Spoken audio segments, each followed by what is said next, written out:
ভ্রমণ পিপাসু বাঙালির কাছে ত্রিপুরাতে ভ্রমণের টান একটা অন্যরকম। সেই প্রবল টানে সপরিবারে সবান্ধবে চলে আসলাম দীঘায়।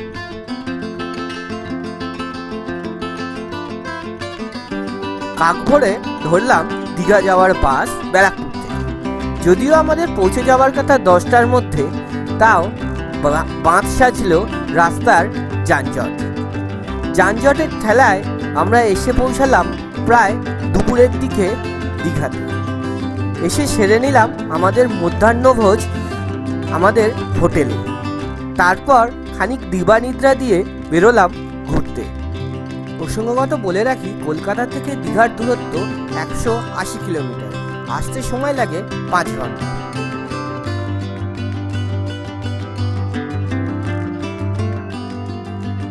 বর্তমানে দীঘার সমুদ্র সৈকত সাজানো হয়েছে নানা ছোট বড় পার্ক আর অসাধারণ সুন্দর থিমস দিয়ে।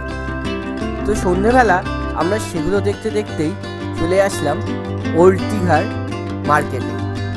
যদিও লাস্ট মোমেন্টে হোটেল বুক করার জন্য হোটেলটা পেয়েছিলাম অনেকটা ভেতরে, ব্যারিস্টার কলোনির ভেতরে, কিন্তু পরিবেশটা খুব সুন্দর আর শান্ত।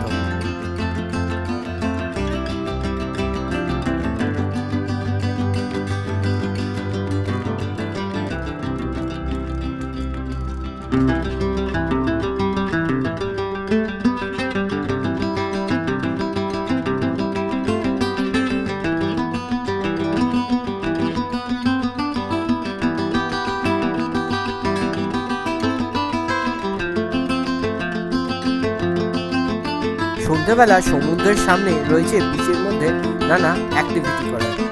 তার মধ্যে রয়েছে বাচ্চাদের এই গাড়ি।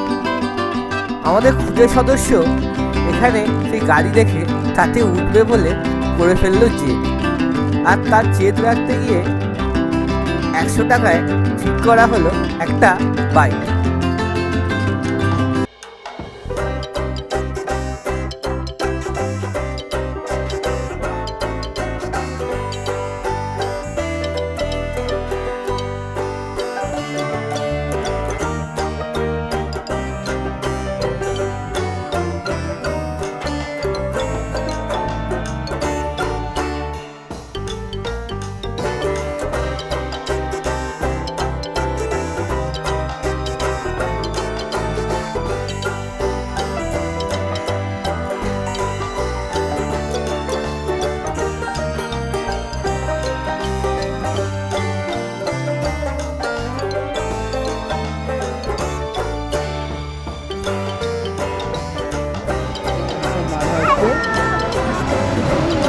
এই হচ্ছে আমাদের সবথেকে নটোরিয়াস একটা কাণ্ড করেছে, সেটা হচ্ছে দুপুরে শাক খায়নি। এবার শাক না খেলে চকলেট কি করে খাওয়া যাবে? আপনারাই বলুন, শাক না খেলে চকলেট কি করে খাওয়া যাবে? শাক চকলেট, হ্যাঁ, এর জন্য এখন 1 সপ্তাহ নিরামিষ খেতে হবে, নো মাংস। অলরেডি চিকেন খেয়ে ফেলেছে।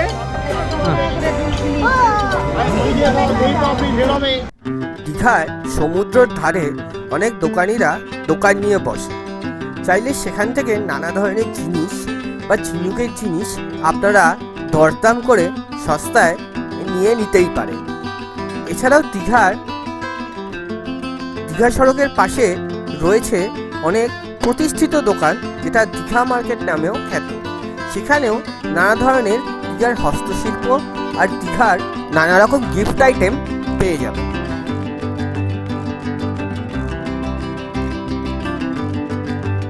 এরপর ঘুরতে ঘুরতে সন্ধ্যেবেলা ইচ্ছে হলো একটু পেট পুজো করার, তাই চললাম কিছু পেট পুজো করতে।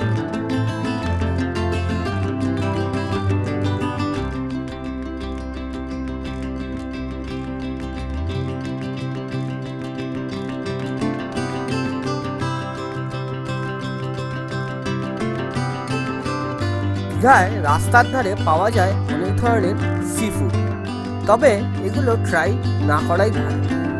কোনো রেপুটেড দোকান থেকে বা রেস্টুরেন্ট থেকে সি ফুড খাওয়াটাই বেটার, কারণ এই দোকান ছাড়া আশপাশে আর যে দোকানগুলো দেখছিলাম সেগুলোতে প্রচণ্ড মাছের গন্ধ ছিল।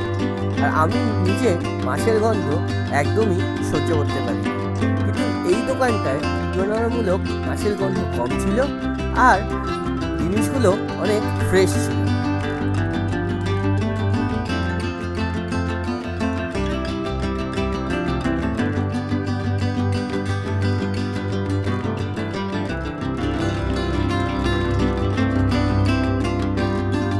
দেখতে দেখতে সময় গেল পেরিয়ে।